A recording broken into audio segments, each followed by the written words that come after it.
ప్రజలకు నిజంగానే న్యాయం జరిగే అవకాశం ఉంటే ప్రజాస్వామ్యబద్ధంగా ముందుకు వెళ్లాలని మంత్రులు శ్రీధర్ బాబు, దామోదర రాజనరసింహ అన్నారు. ఇది కుట్రతో కూడిన దాడి, అధికారులపై దాడి తెలంగాణ సంస్కృతి కాదని, తెలంగాణ చరిత్రలో ఇంత దారుణమైన దాడులు జరగలేదు. ఈ విధానాన్ని బీఆర్ఎస్ నాయకులు ఆ పార్టీ ప్రోత్సహిస్తూ ఉంది. భవిష్యత్తులో ఇలాంటి ఘటన జరగకుండా చర్యలు తీసుకుంటామని మంత్రి దామోదర రాజనరసింహ అన్నారు. కాంగ్రెస్ పార్టీ ప్రతిపక్షంలో ఉన్న సమయంలో ఏనాడు అధికారులై ఇలాంటి కుట్రలు కానీ దాడులు కానీ చేయలేదు. ఈ సంస్కృతిని బీఆర్ఎస్ ప్రోత్సహిస్తుంది. అలాంటి వారిపై చర్యలు తప్పవని మంత్రి శ్రీధర్ బాబు హెచ్చరించారు. అత్యంత విచారకరము, బాధాకరము. ప్రజాస్వామ్యంలో ఏ ఉద్యమమైనా, ఏ నిరసనైనా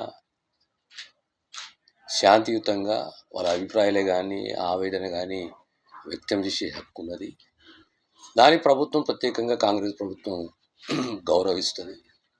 కాంగ్రెస్ సంస్కృతి ఎప్పుడు కూడా హింసను ప్రోత్సహించాలి, రెచ్చగొట్టాలి, రాజకీయ లబ్ధి పొందాలనే కోణంలో ఎప్పుడు ఆలోచన చేయలేదు. గతంలో కూడా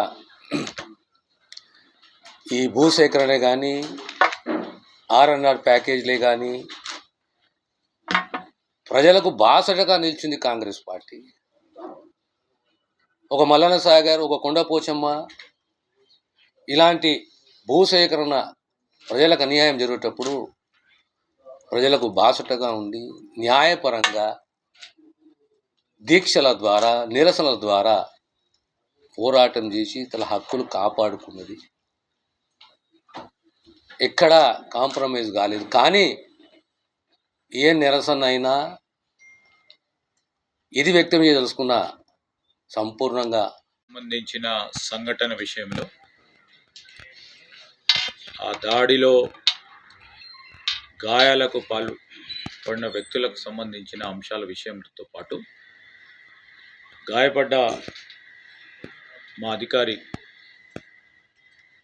వెంకటరెడ్డి గారిని పరామర్శించేందుకు నేను, పెద్దలు దామోదర రాజనరసింహ గారు, ఎమ్మెల్యే గారు కూడా వచ్చి వారిని పరామర్శించడం జరిగింది. ప్రధానంగా